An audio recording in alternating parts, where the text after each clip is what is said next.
So, as many of you guys know, a few months back, I decided that I loved the Piggy chapter Decay so much to the point that I made an almost hours-long video discussing this chapter's strengths and weaknesses.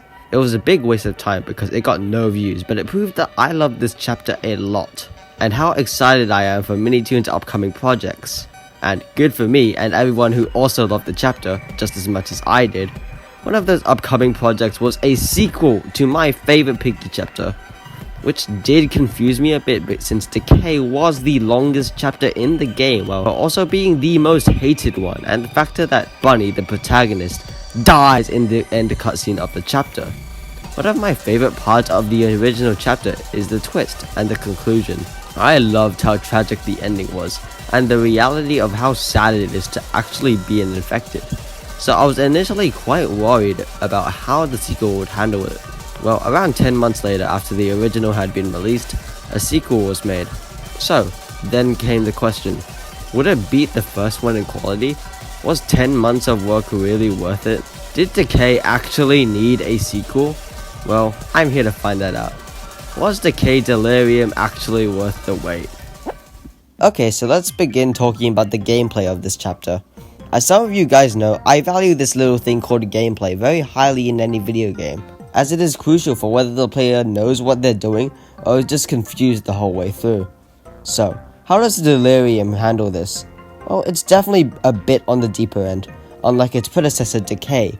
Delirium mainly focuses on puzzles rather than just grabbing items and using them. Now, the last time Decay used a puzzle, I didn't handle it very lightly, so let's see if these developers have learned from their mistakes in any way. The first piece of gameplay in this chapter is slammed right into a puzzle. Basically, you need to find blocks around this map and put it into the slide. After you do that, you need to look for codes around the playground to input into the blocks. This puzzle is relatively tame for the most part and easy to understand, but looking for the codes can feel so tedious. Especially the one at the seesaw, that one's taking the piss. It is unnecessarily small compared to the other ones, and could have definitely benefited if it were placed somewhere better, like underneath a platform. Now, I have a love-hate relationship with the play place. It is, you guessed it, another puzzle, yay! Here you need to find 3 blocks across the map and place it into this door in a specific order. The way you know the order is looking for clues on the walls. A small problem though, it's a maze. I was originally going to start complaining about this level basically being another Valve level, which is something I really didn't want to do, but honestly, it's fine. It gets better every time you replay it, because you come back with more knowledge than before. But on your first playthrough, this part is hell on earth.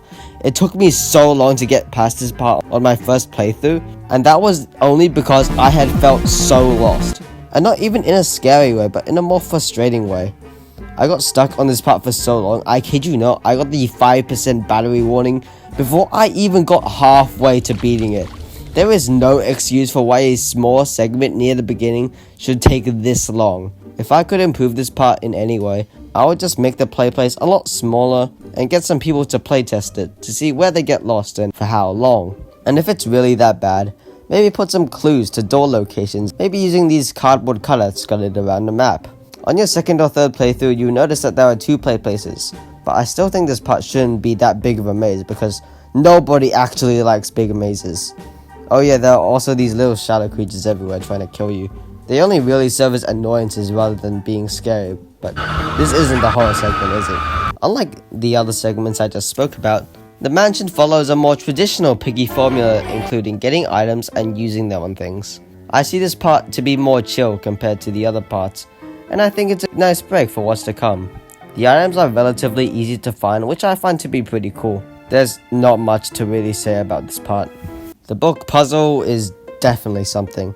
It focuses on this door with a 3-digit number code that needs to be unlocked.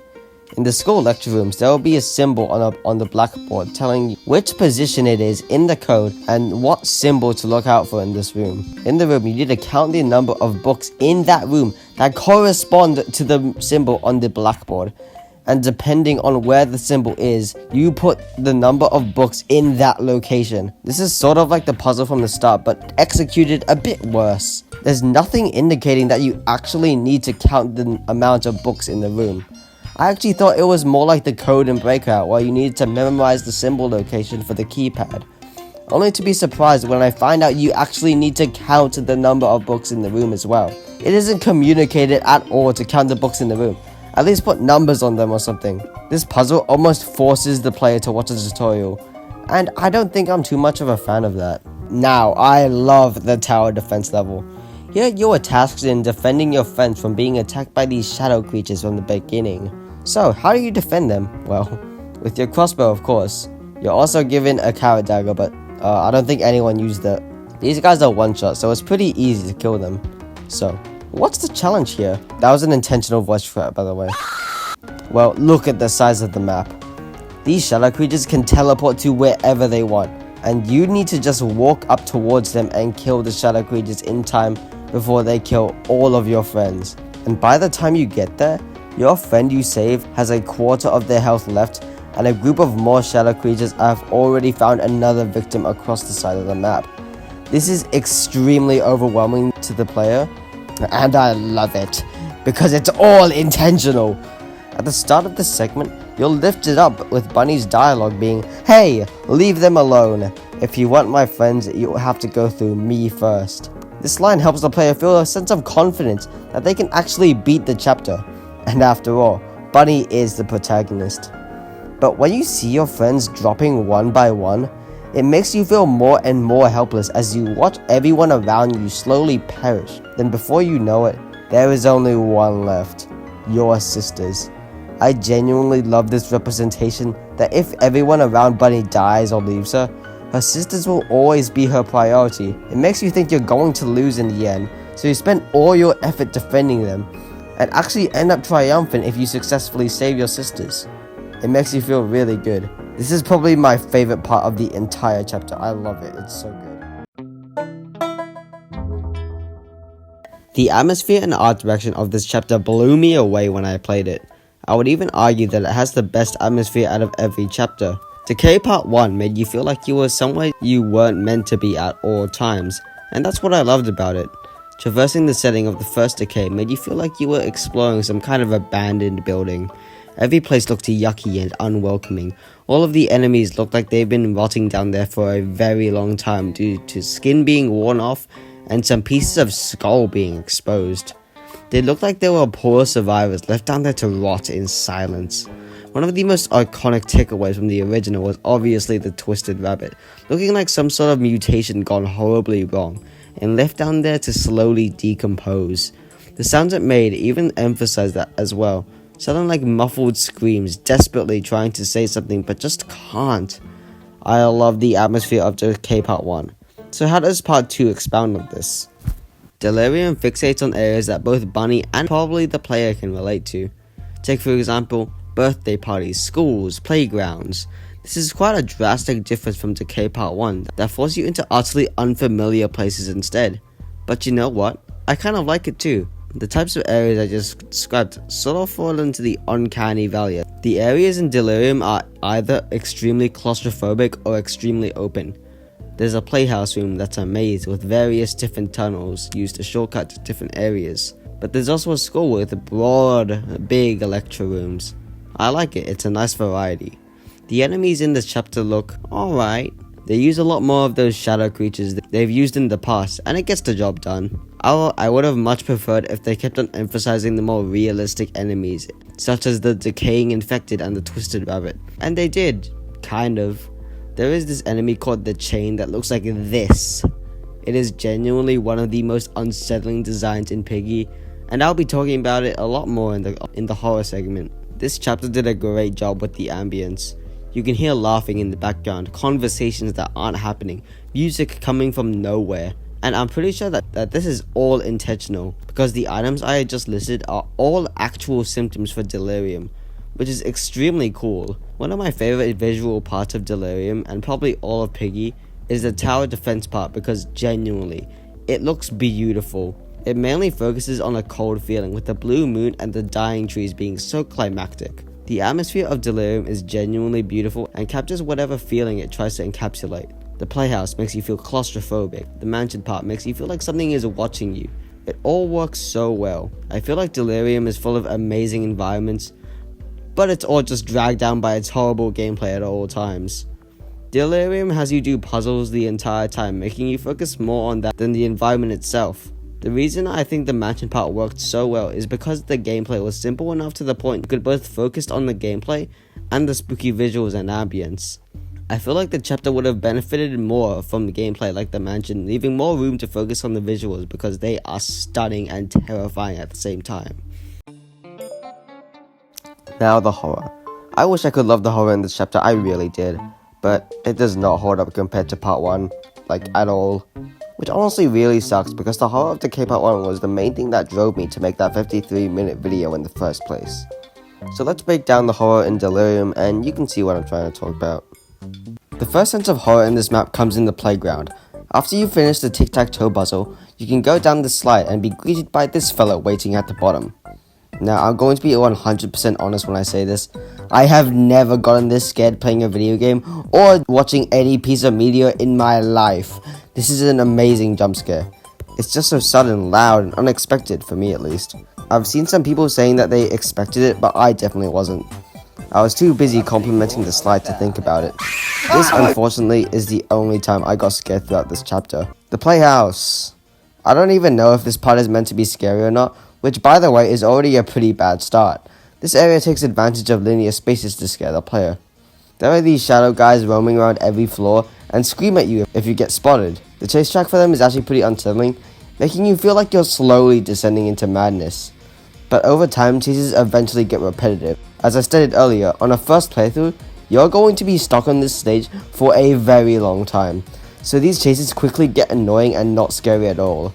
If I could change this part, I would just simply remove these nets on some of these walls. These nets provide clarity on where these guys are, and I don't think that's a very good approach when doing this.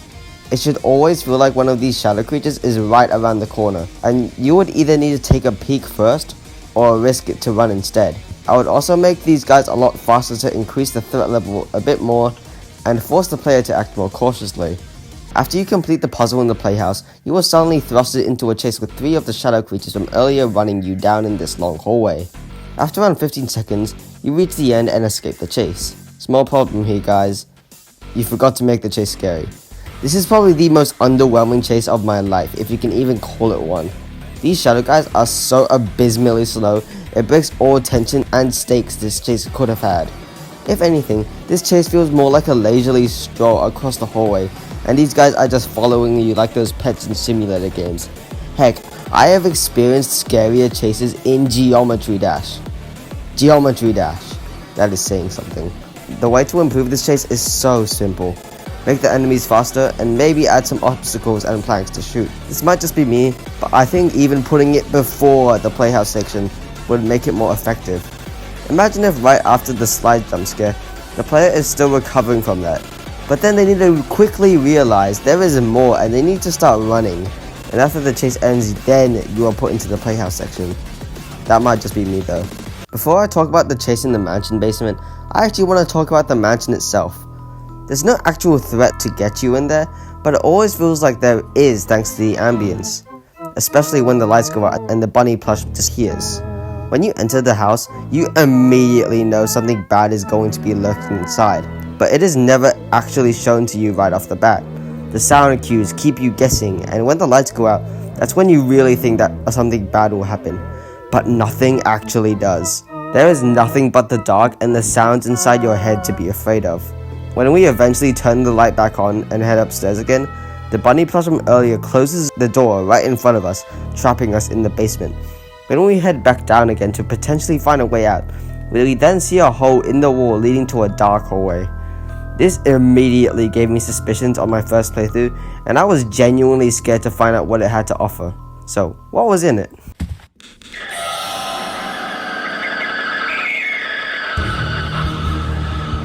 Oh, this chase is a mixed bag. In other words, I didn't really like it at all. Let me explain. Let's start off with this monster design.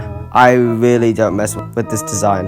It's so goofy and unintimidating. They look like the type of monster that would blow up if you go close to them. If we take a look up close for this thing, we can see that it's some sort of hand that uses its fingers to crawl. I don't think a design such as this is at all appropriate for an environment such as the basement. By making it a black crawling hand, it is immediately clear that this thing is a hallucination and is not real, which immediately ruins all senses of fear of the unknown. And to be clear, most things in this chapter and its precursor is a hallucination. But what I want to say is that they did not need to give this thing a design like this. Decay Part 1's Twisted Rabbit was a hallucination, but still looked very threatening. It kept the player guessing on what could have possibly went wrong for this poor soul to have them look like this, without knowing it wasn't an actual hallucination. But for the rabbit hand, it is immediately apparent that this thing isn't real and we're only running so we don't die. They could have given this monster any other design. It's not another shadow character. There are so many of those, it's just lazy. Make them a zombie, a mutant, a failed experiment, anything. Make them look like they've been rotting in this basement for years. Just lazy to make another fully black character with no extra thought put into it. Look at this fan-made design by Momo Guys on Twitter. I would have loved to see something like this chasing us in the basement. Also, apparently this thing is supposed to embody Bunny's guilt, and I don't really see that. There are already other good examples for characters that embody guilt in Bunny's chapters, such as the Chained and the Twisted Rabbit. As for the actual chase, it definitely gets the job done, but I wish it was a lot more stressful. I will say that the music choice here is very good.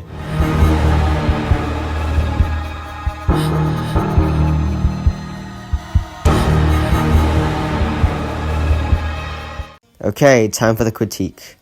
In no part of this chase does it ever feel like the monster is anywhere close to you, since you get a speed boost at the start of the chase and the screaming dies down. It feels like you gain so much distance on the monster, and you do! So never in the chase is there any actual tension in any of it. You get to see the speed of the monster in the beginning, and they are abysmally slow. On a normal playthrough, you can confidently look back and never see Scold. I don't like that. You don't feel like you're in danger. There are some moments where you need to crouch for extended periods of time, but that doesn't give the hand monster enough distance. Make it so you need to shoot down planks, dodge obstacles, anything. There is practically no means that this monster can catch up besides going down the wrong path. But even then, the monster probably won't catch up. They also had an opportunity to have rapid tapping heard behind you because this has 5 legs. Make it so the player needs to stop entirely to do something. Heck, there are puzzles all over this chapter. Put a really simple one here to add more tension. It is almost impossible to die here unless you were actively wanting to die. Please guys, just give this little guy a chance. The school could have been really scary, but it wasn't. But let me get into what I love most about it. The main enemy can pursue you after the mansion chase is this thing. This thing right here, this rabbit, is probably the single most disturbing piece to ever come out of any piece of piggy media I have ever consumed. This thing right here is called the Chained. They're a distorted version of Bunny's sister, Barnett. It is almost a direct parallel of a similar character from Decay Part 1, who is also a distorted version of one of Bunny's sisters. The rabbit monster from Decay Part 1 is shown to be tall and looming, but the Chain is shown to be pathetic and helpless. She is wrapped around with chains, bound with locks everywhere. Both of her eyes are missing, fragments of her face have been worn off, and the cage on her head is positioned in a way that she would have experienced an extremely slow death from asphyxiation and other injuries to the brain or spine. This is not a comfortable position to be in. By the way the skin looks, she looks more dead than infected, which is such a terrifying thing to think about, because no skin has ever gone this dark before. And the most unsettling part of the skin lies within its sound design and animations. The sounds this thing makes is from the track Even More Agony by Beastlick. Here's how it sounds.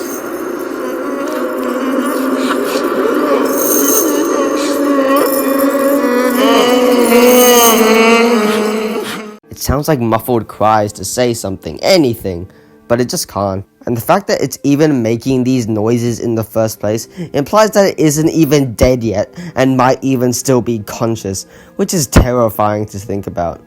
Being trapped in an extremely claustrophobic cage with no means to get out nor move sounds like genuine torture.